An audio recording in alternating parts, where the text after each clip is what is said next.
hermanos, vamos a leer este versículo 2 a manera de introducción. ¿Hasta cuándo, oh Jehová, clamaré y no oirás? Y daré voces a ti a causa de la violencia y no salvarás. A lo largo de la historia de la redención, tanto los creyentes del Antiguo Testamento que caminaban por fe mirando hacia adelante, aguardando el cumplimiento de la promesa, aquel que habría de venir, anhelando los días venideros de un nuevo pacto que ya estaba siendo anunciado, tanto ellos como nosotros los creyentes, bajo ese mejor pacto que allí fue anunciado, ya instituido, el nuevo pacto, tanto ellos como nosotros que vivimos por fe, ya no como una promesa hecha hacia adelante, sino como una obra consumada, la obra de Cristo, disfrutando nosotros como creyentes en el Nuevo Testamento de la promesa ya cumplida del derramamiento del Espíritu Santo en todos los creyentes, tanto ellos en la historia del plan de redención como nosotros, sin distinción, en algún momento de nuestras vidas hemos afrontado el conflicto que se levanta en nuestras mentes al momento de reconciliar o tratar de reconciliar estas dos realidades que voy a mencionar. Por un lado, la verdad de un Dios omnipotente, omnisciente, justo y bueno, que en su infinito poder y sabiduría, como bien lo dice nuestra confesión de fe, sostiene, dirige, dispone y gobierna a toda criatura, y quien providencialmente tiene el control sobre todo lo que sucede en su creación. Allí está esta verdad. Pero por el otro lado, lo que frente a nuestros ojos sucede: el impío prospera, la maldad del hombre parece salir adelante sin ninguna consecuencia, y en ocasiones la injusticia pareciera prevalecer sobre el derecho. Este conflicto se presenta sin distinción si el creyente ha vivido bajo ese antiguo pacto o bajo este nuevo pacto con todos los beneficios que tiene. Hay un conflicto que se levanta en nuestras mentes a la hora de tratar de reconciliar estas dos realidades. En esta serie de sermones sobre el Antiguo Testamento, específicamente los profetas menores, como ya lo mencioné, hemos procurado dar pautas para su correcta comprensión y final aplicación para nuestra vida. Y una de esas pautas es no perder de vista en qué momento de la historia de la redención, con respecto a la obra de Cristo, se encuentran los protagonistas de aquello que estamos leyendo. Pero en cuanto a este conflicto sobre estas dos verdades que acabo de mencionar, este conflicto que frecuentemente se genera en el creyente, sin importar si es un creyente que vivió bajo la esperanza de la promesa por venir, o si somos aquellos que vivimos bajo los beneficios de una obra ya consumada, el conflicto es igual y la respuesta de Dios es la misma. Así que en esta oportunidad, siempre haciendo énfasis de tener en cuenta en qué momento del plan de redención se están narrando los hechos, en este caso no hay distinción para los creyentes en el Antiguo Testamento y nosotros bajo el Nuevo Pacto. Es la misma respuesta la que da Dios, la misma respuesta que recibió el profeta Habacuc y que por orden de Dios dejó registrada en su libro. Es la misma respuesta que recibimos los creyentes hoy, al igual que la recibieron ellos, y hacia la que nos dirigimos en el desarrollo de este sermón. 4 partes vamos a ver en la exposición del libro de Habacuc y que van a ilustrar el conflicto, pero también la respuesta de Dios a los creyentes de todos los tiempos. La primera parte que trataremos es el conflicto y la queja. La segunda es la respuesta divina, pero que conduce a un conflicto mayor. La tercera parte es la contrapregunta, la humilde pregunta que se genera en el profeta Habacuc. Y la última parte que veremos es la respuesta final de Dios en la que todo creyente debe vivir. El conflicto y la queja, la respuesta divina, pero que conduce a un conflicto mayor, la humilde pregunta y la respuesta final de Dios en la que todo creyente debe vivir. Veamos esta primera parte entonces, el conflicto y la queja. El contexto acerca de los profetas menores se ha mencionado continuamente en esta serie de predicaciones. El mensaje de Habacuc está circunscrito a un tiempo especial en donde hubo esperanza en el reino del sur. Ya el juicio de Dios había venido al reino del norte, Israel, a causa de su pecado y la dureza de su corazón. El pueblo ya no estaba más, tenían todas las advertencias. Dios providencialmente había traído el anuncio de arrepentimiento al pueblo de Judá y parecía que el anuncio florecía.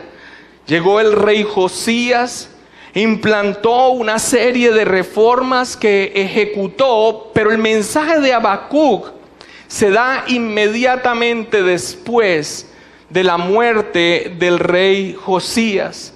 El pueblo, después de que estaba volviéndose, por lo menos externamente así parecía, al Señor en arrepentimiento de su comportamiento, de la vida que estaban llevando, el pueblo retoma el derrotero del quebrantamiento sistemático de cada uno de los aspectos del pacto que Dios estableció con ellos.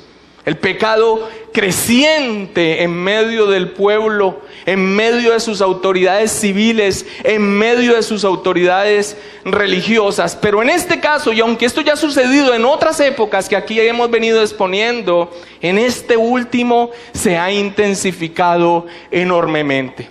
Así que Habacuc entonces vive en el tiempo en que todas las advertencias que Dios le hizo al pueblo de Judá por medio de diferentes profetas en diferentes tiempos, con diferentes situaciones, ha sido desoído.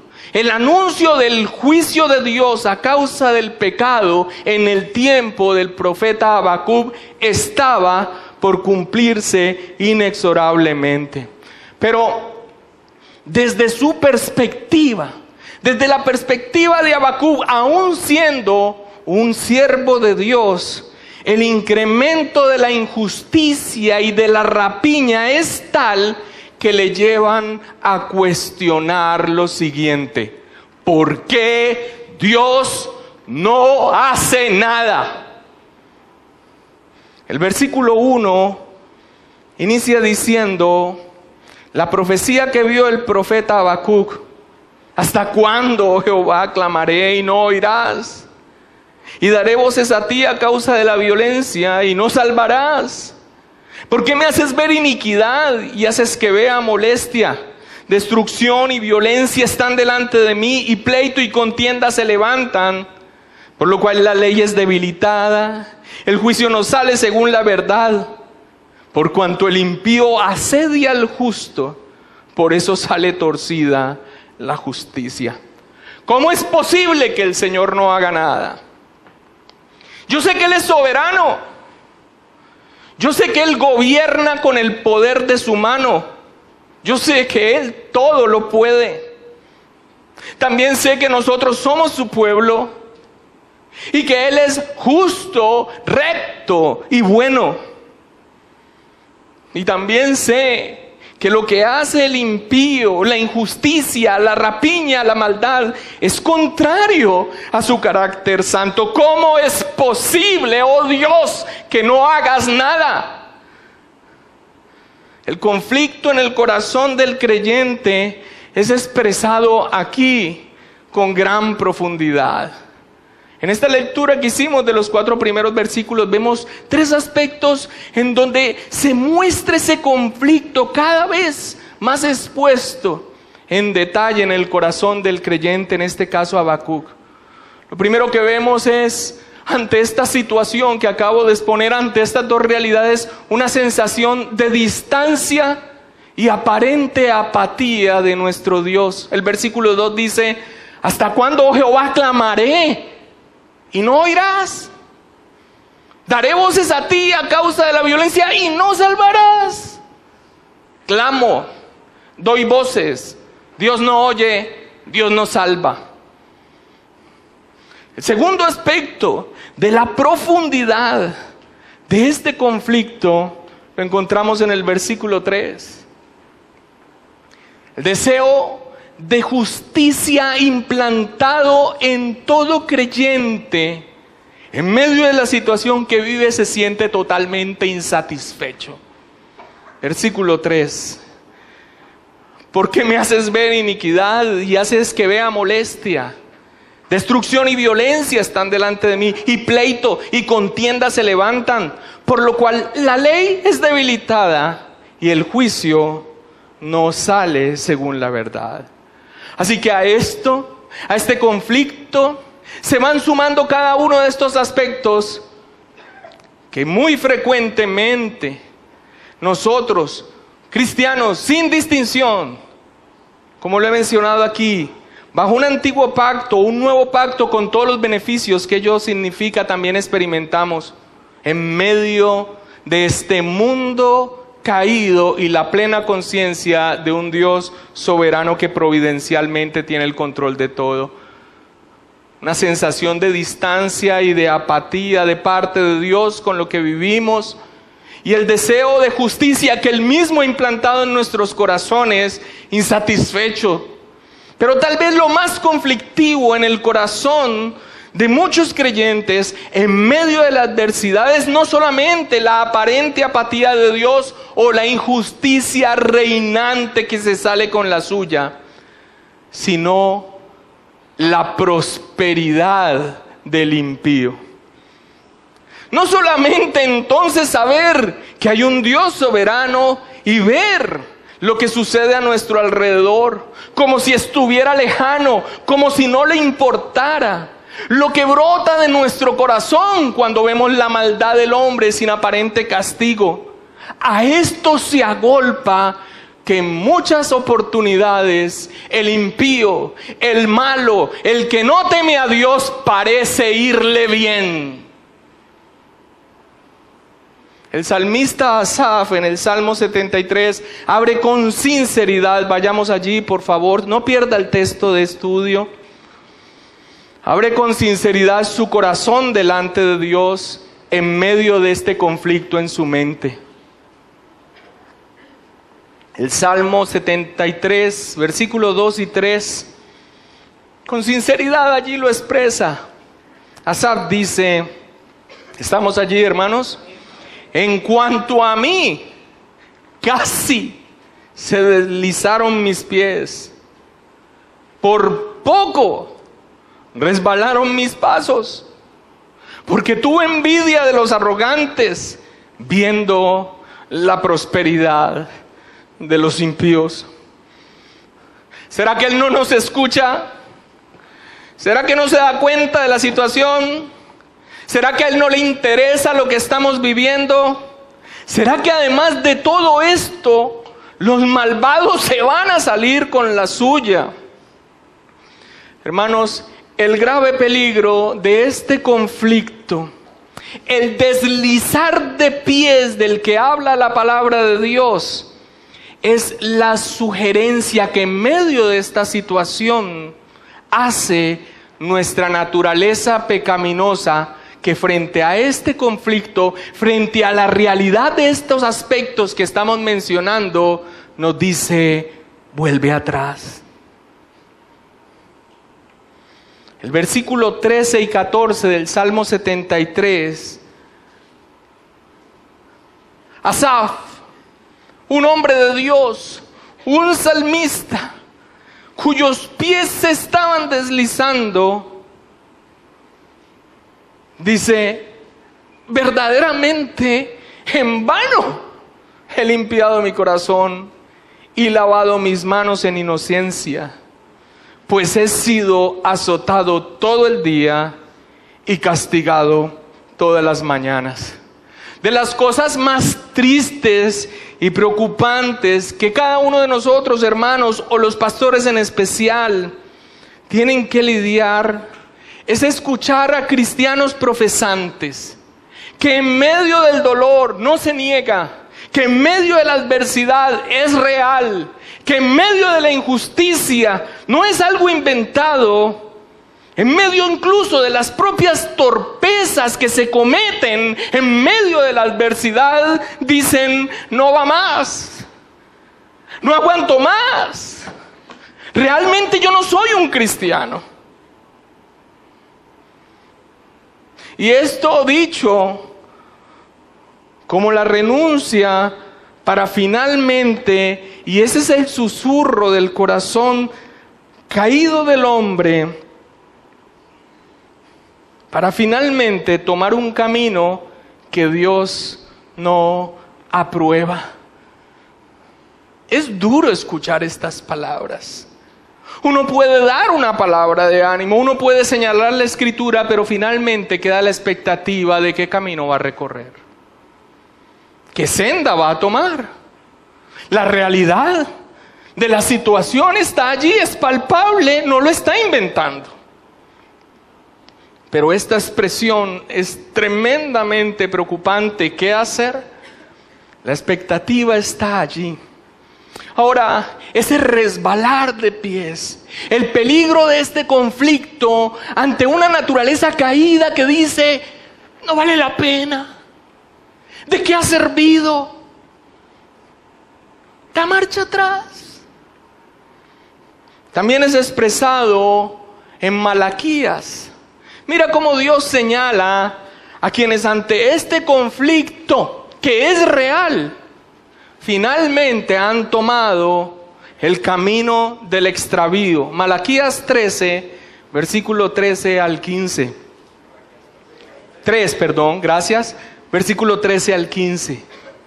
Dice el Señor: vuestras palabras contra mí han sido violentas, dice Jehová.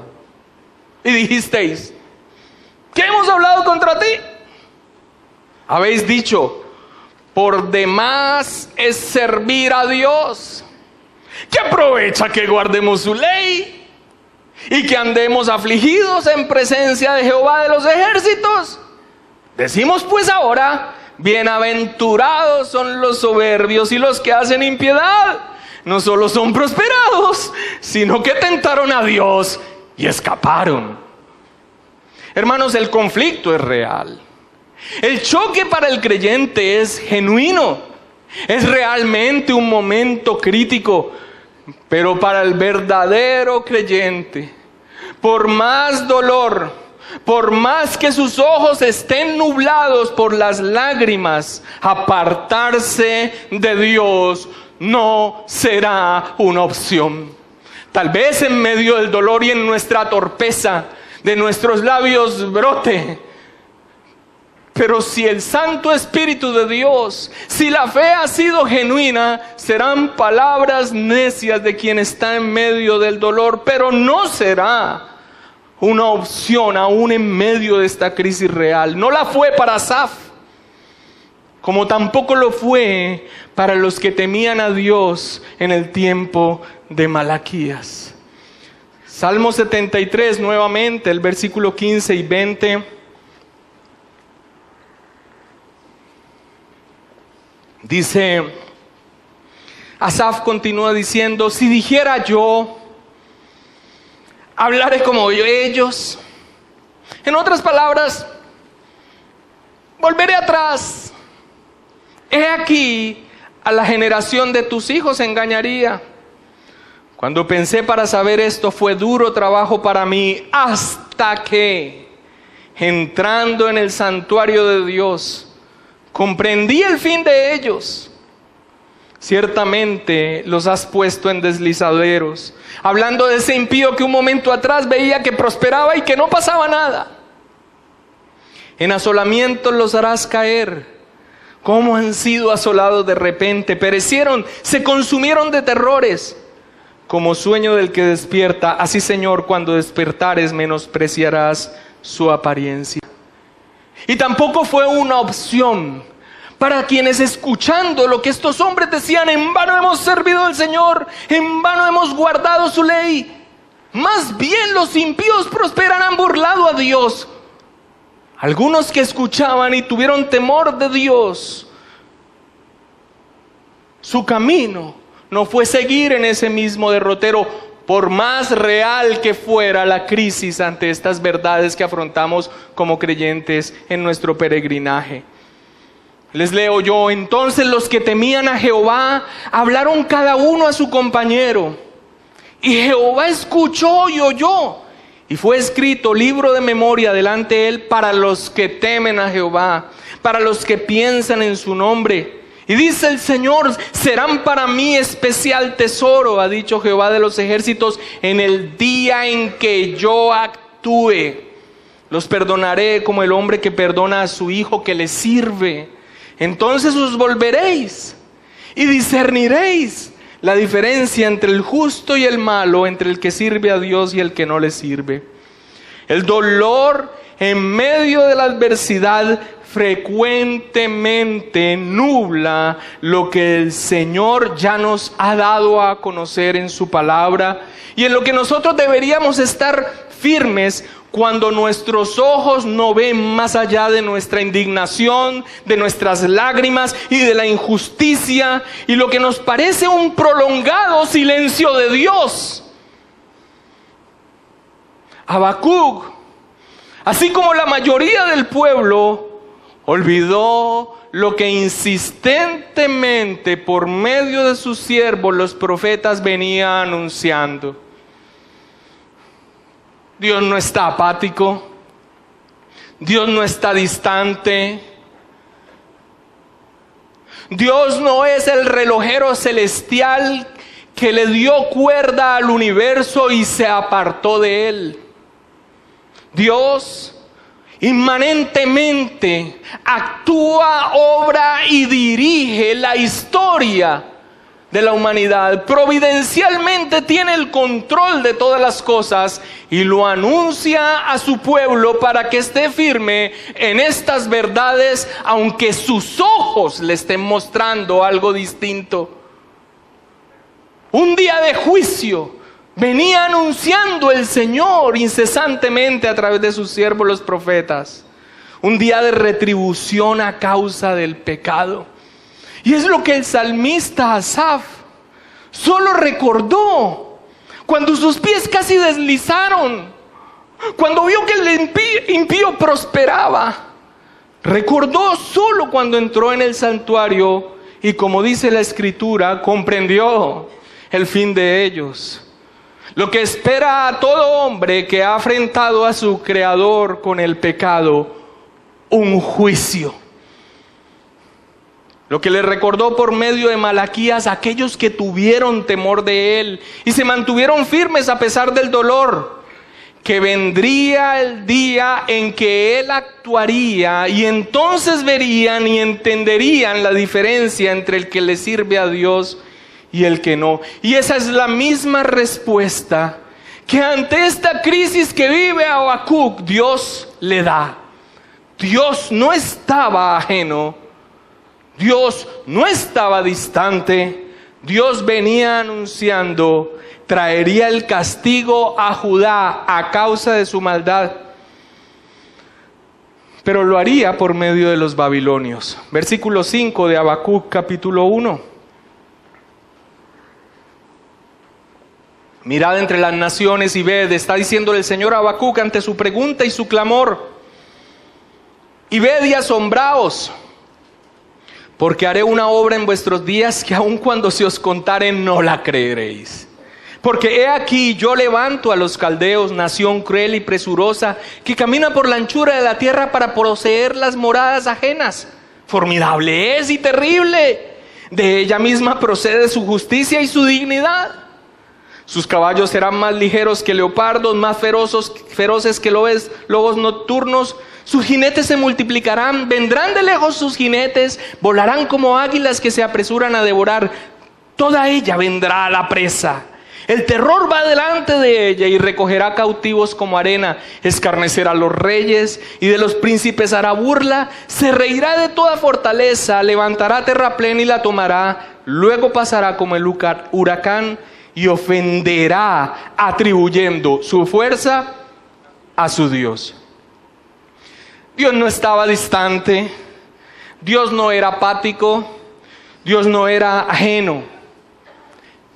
En su paciencia soportó, advirtió de múltiples maneras, por tiempo prolongado en su longanimidad, por medio de muchos de sus siervos, llamando al arrepentimiento, llamando a que se volvieran a Él, porque ha de perecer el pueblo, llamando a que dejaran su mal proceder, porque vendría el día de su justo juicio.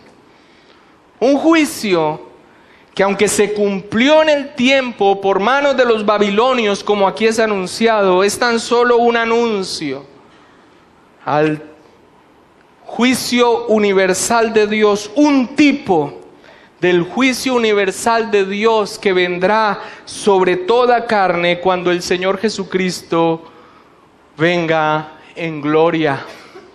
Dios ya lo había anunciado. Dios no estaba ajeno. Dios estaba siendo paciente como lo está siendo paciente en el día de hoy. Cuando el evangelio es anunciado, cuando el pecado en medio de nosotros es señalado ante la santidad de Dios y el llamado sigue siendo el mismo: ¿por qué pereceréis? Cuando el llamado del arrepentimiento a venir a la provisión de Dios para salvación, que es Cristo Jesús, todavía se anuncia. La injusticia, la maldad, la adversidad, todas las dificultades del peregrinaje por este mundo para el creyente y para aquel que se está dando el mensaje no son sino más que acentuadores del mensaje del evangelio dado tanto en el Antiguo Testamento como el Nuevo. Dios no está ausente, Dios estaba siendo paciente, soportando en su santidad a una humanidad que Él creó, pero que se ha alejado de Él, dando el tiempo, anunciando de múltiples maneras, de muchas formas, que se vuelvan a Él por medio de Cristo Jesús. Sin embargo, Judá y muchos en el día de hoy, tristemente, si sentados en medio de las iglesias, escuchando un mensaje con oídos sordos y corazón endurecido, también menosprecian la advertencia de Dios, desestiman el llamado a volverse al Dios de su pacto como lo hizo Judá. No, Dios no estaba ajeno, Dios estaba siendo paciente y el pueblo menospreció la benignidad de Dios. El apóstol Pablo cita estas mismas palabras que Dios le dio a Habacuc en Hechos capítulo 13, versículo 40 al 41. Cuando se menciona que Dios no está ajeno, sino que va a traer juicio, el apóstol Pablo toma las palabras del profeta Habacuc cuando está predicando a judíos y a gentiles sobre el camino de salvación en Cristo Jesús. Hechos 13, 40 al 41, con algunas variantes, Pablo cita a Habacuc: mirad pues, que no venga sobre vosotros lo que está dicho en los profetas.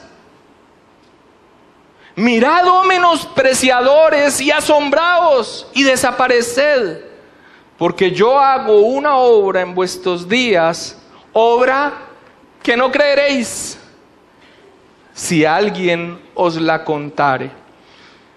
Pablo usa las mismas palabras de Habacuc, las cita y advierte que no hay sea se cumpla en ellos las palabras del libro de Habacuc, o sea, no creer.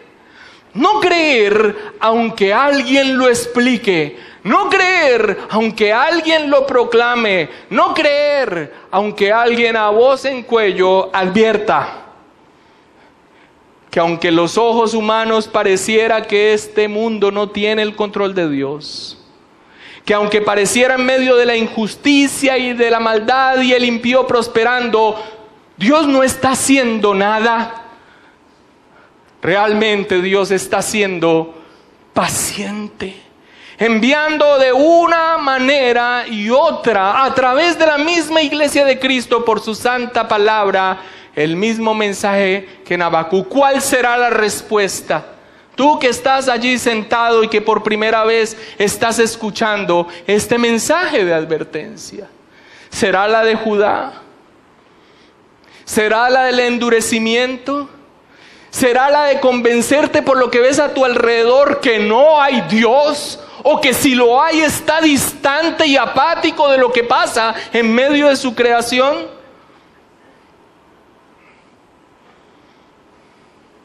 Eso fue lo que sucedió con los judíos incrédulos del tiempo de Pablo. Se llenaron de celos, no creyeron, le maldecían, y a partir de ese momento Pablo y Bernabé se dirigen a su labor específica con los gentiles. Esto sigue sucediendo al día de hoy.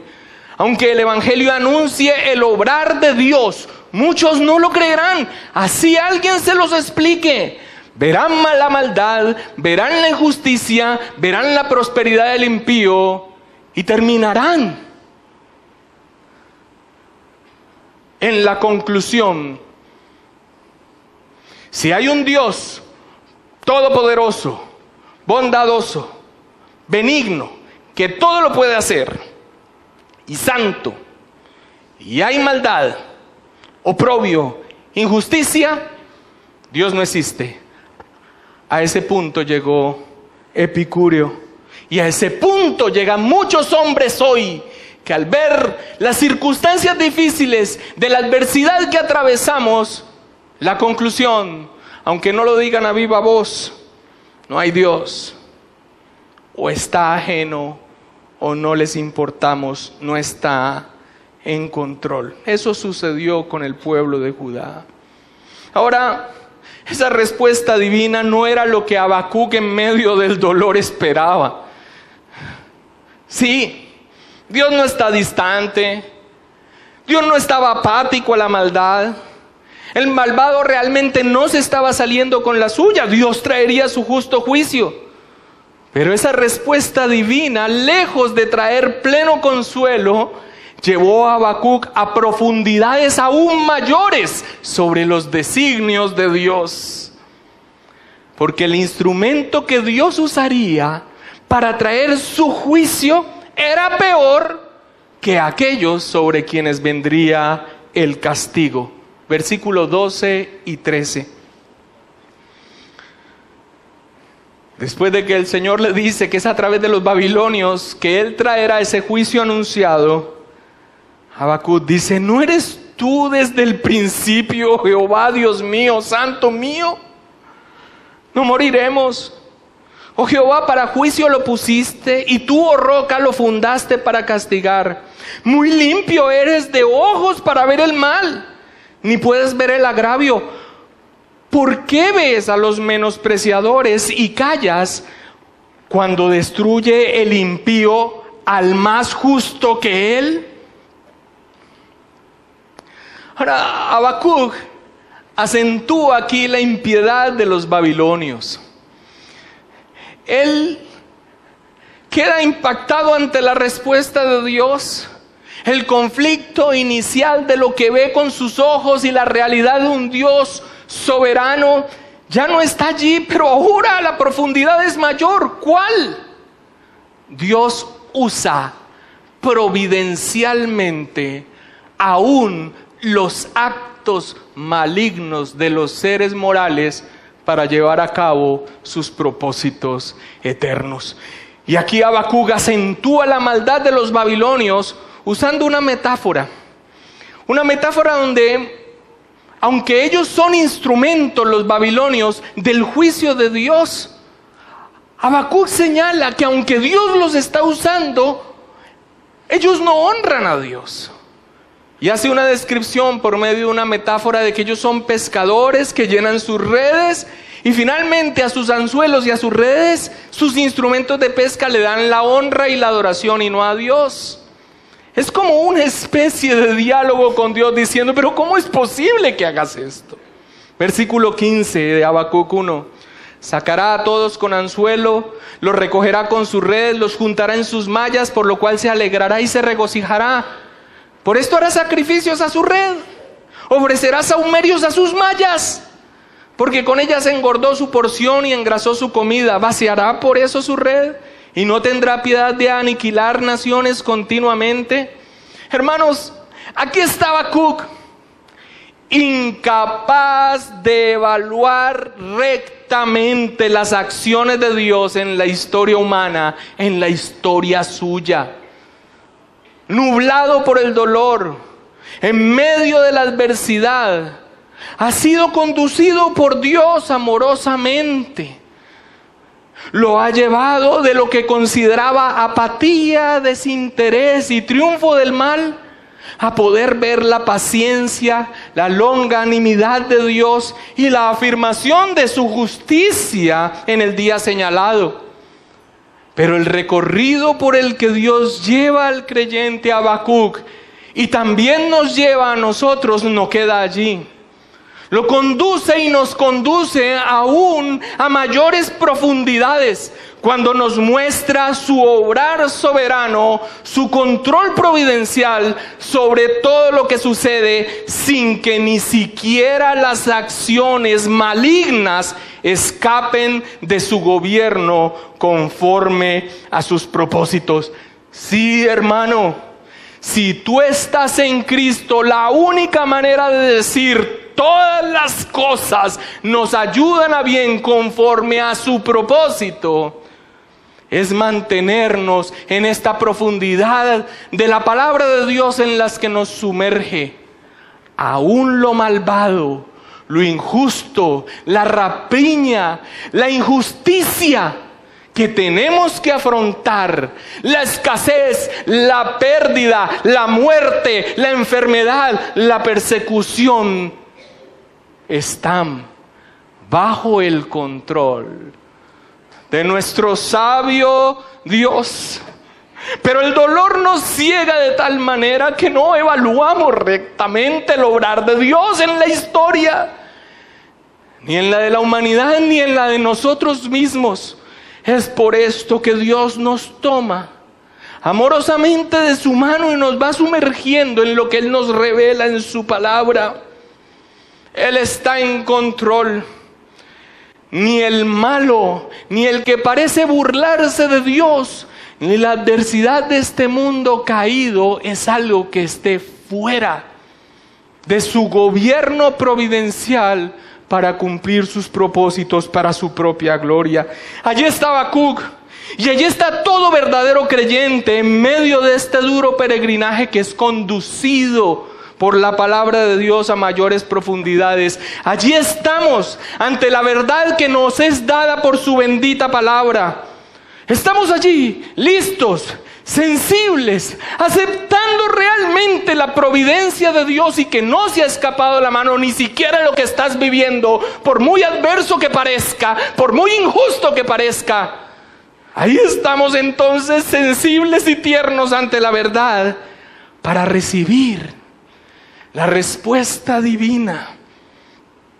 Así aparece Habacuc, presentándose como una atalaya paciente a la respuesta de Dios. El capítulo 2, el versículo 1 dice: sobre mi guarda estaré, sobre la fortaleza firmaré el pie y velaré para ver lo que se me dirá. ¿Qué he de responder?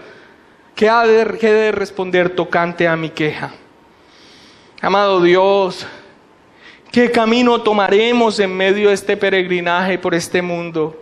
¿Cuál senda tomaremos a nuestra miope vista y en medio de nuestra incapacidad de discernir tu obrar soberano? El mundo se ve más injusto, el impío más altivo, y aunque nos parezcas ausente, ¿qué camino tomaremos? Esta es la respuesta de Dios para Habacuc y para nosotros en medio de estas circunstancias. Versículo 2 al 4. Y Jehová me respondió y dijo: escribe la visión, declárala en tablas para que corra el que leyere en ella. Aunque la visión tardará aún por un tiempo, mas se apresurará hacia el fin y no mentirá.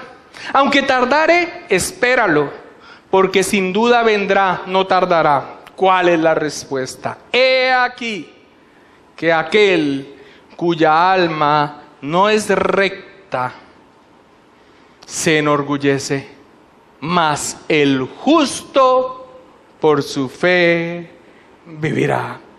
Esta es la respuesta. Después de que el Señor nos ha conducido con su mano paciente frente a la verdad que ya nos ha dado, pero que en medio del dolor olvidamos. Toda alma recibirá su justa retribución en el día del juicio, en el día del Señor. La presencia del mal, la presencia de la maldad del hombre no es una negación del obrar de Dios. Dios obrará. Dios lo anunció a Judá, Dios lo cumplió. Y aunque providencialmente usó a los babilonios también recibirían su justa retribución. Y aquí es donde a veces las personas, cuando están conociendo la fe bíblica, les explota la cabeza y dicen: ¿cómo es posible que un Dios que tiene el control providencial de todas las cosas, que ha decretado todo desde antes de la fundación del mundo para su gloria, asigne responsabilidad al hombre? Hermanos, las dos verdades aparecen en la palabra del Señor. El hombre no podrá excusarse delante de Dios.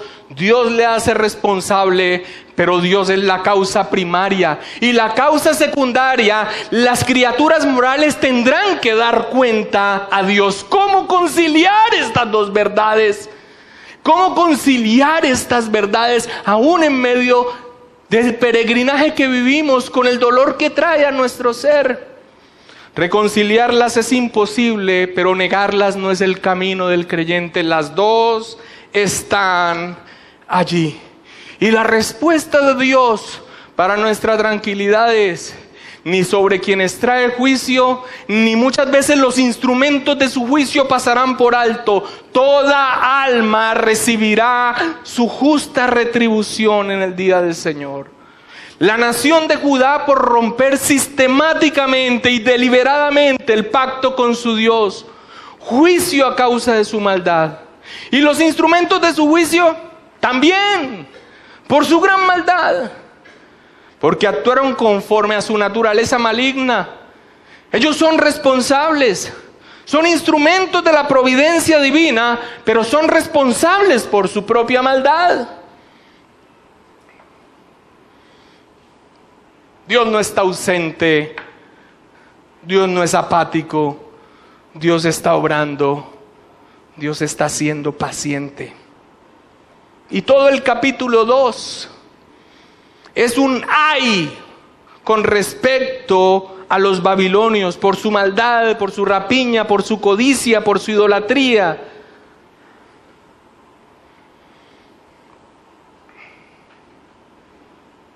Oh, hermanos, el inescrutable obrar de Dios, del cual nadie puede hacer juicio. Aún hombres como David, cuando de lejos le apedreaban porque abandonaba su trono para no tener que afrontar a su hijo, dice: déjalos. ¿Quién sabe si Dios no los ha mandado para afrentarnos?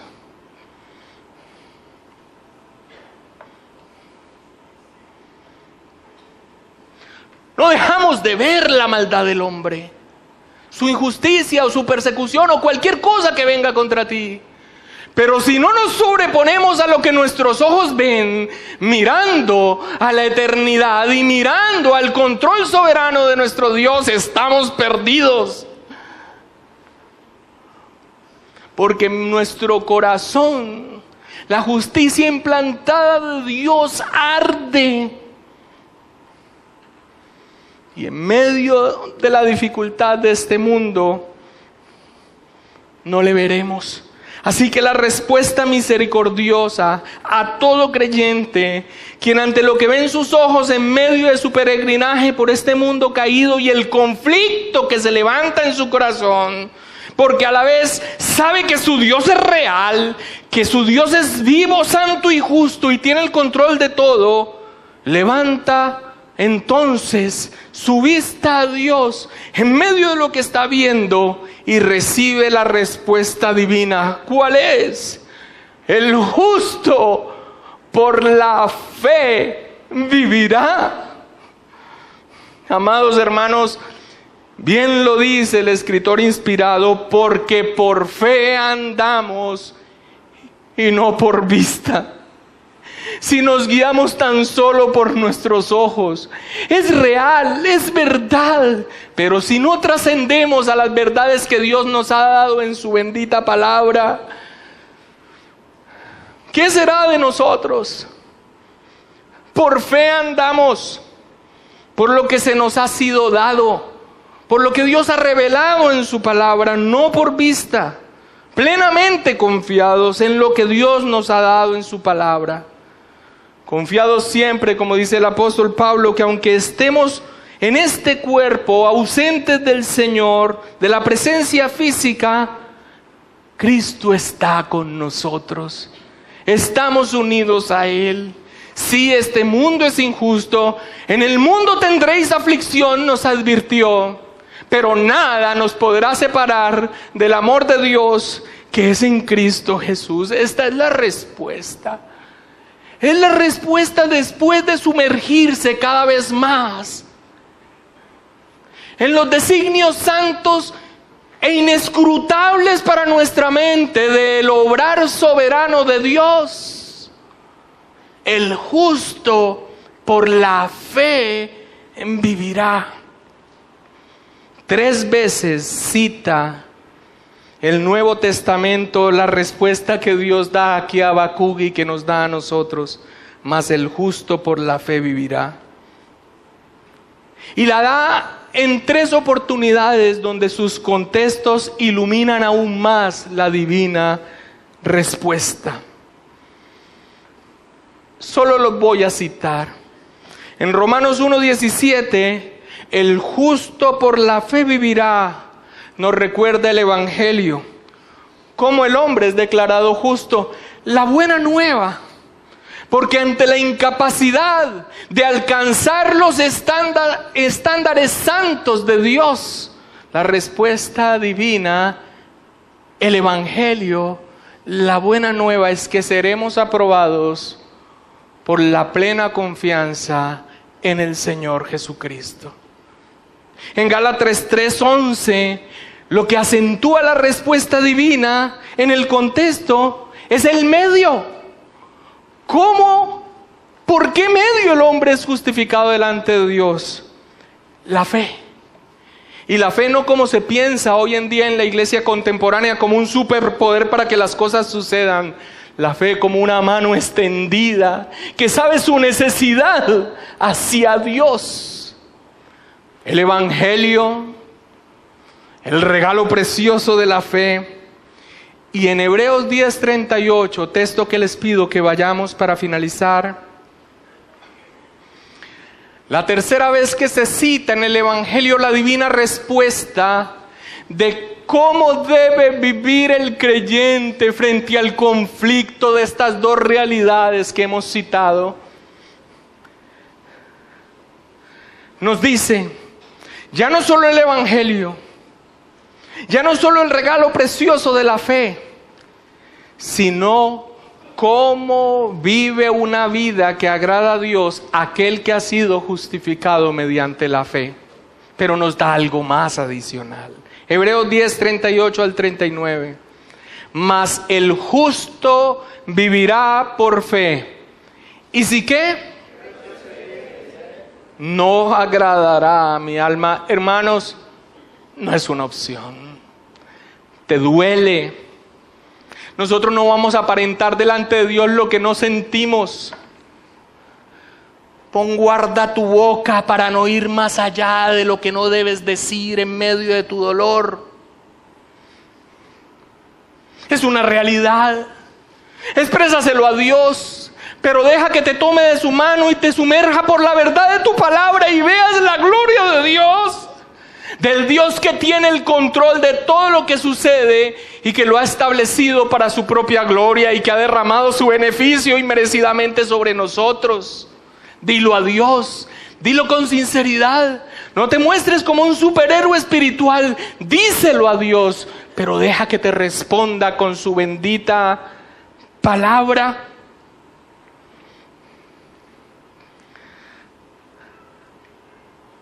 Porque aunque haya queja, crisis, una controversia en nuestro ser temporal, apartarse de Él no será el camino nunca para el verdadero creyente. Por eso el escritor de Hebreos dice, pero nosotros no somos de los que retroceden para perdición, sino de los que tienen fe para preservación del alma.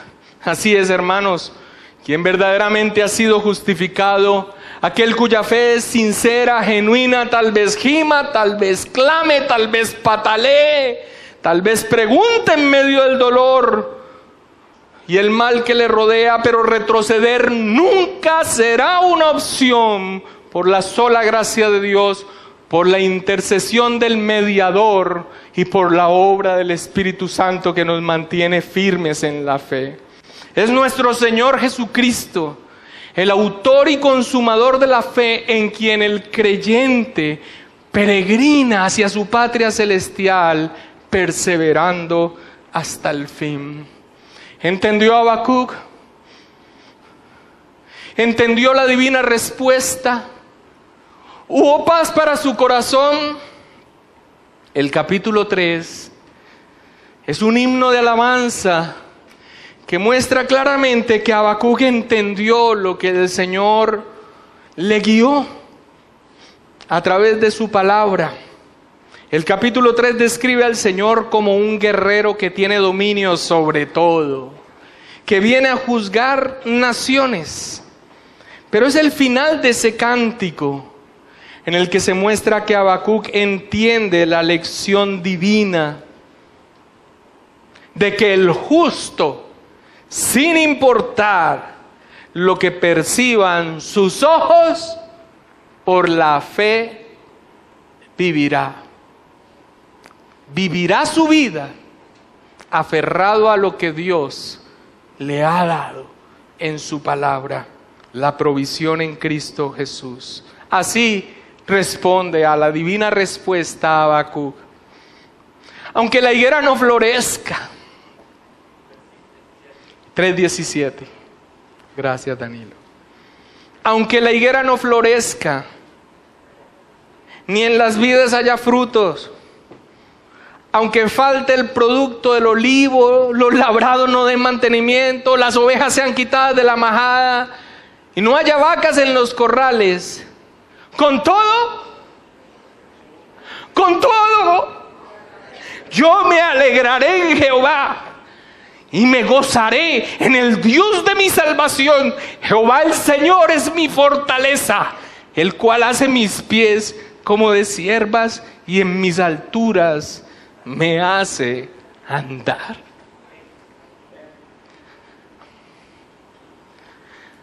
Yo quisiera terminar con un fragmento de la vieja historia de un viejo minero creyente, pero paralítico por un accidente, quien en respuesta a un joven visitante ilustra un poco y nos ayuda a contemplar la divina respuesta que le fue dada a Habacuc y que nos es dada a nosotros.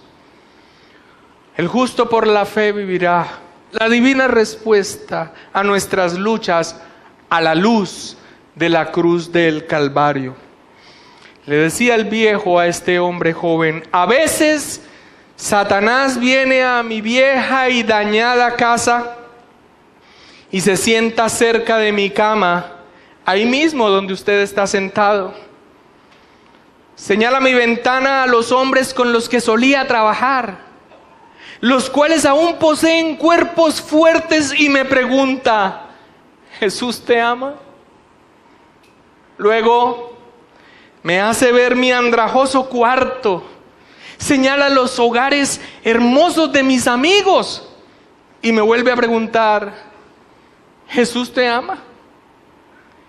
Finalmente señala a los nietos de uno de mis amigos, un hombre que tiene todo lo que yo no tengo, y espera a que salga una lágrima de mis ojos antes de susurrarme una vez más a mi oído: ¿realmente Jesús te ama?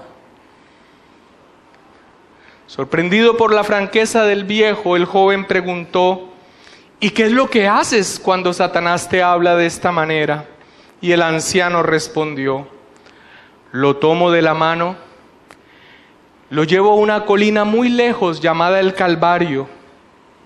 Ahí le señalo unas manos atravesadas por unos clavos, una frente quebrantada por unas espinas, un costado embestido por una lanza, y entonces soy yo el que le pregunto: ¿acaso Jesús no me ama? Padre,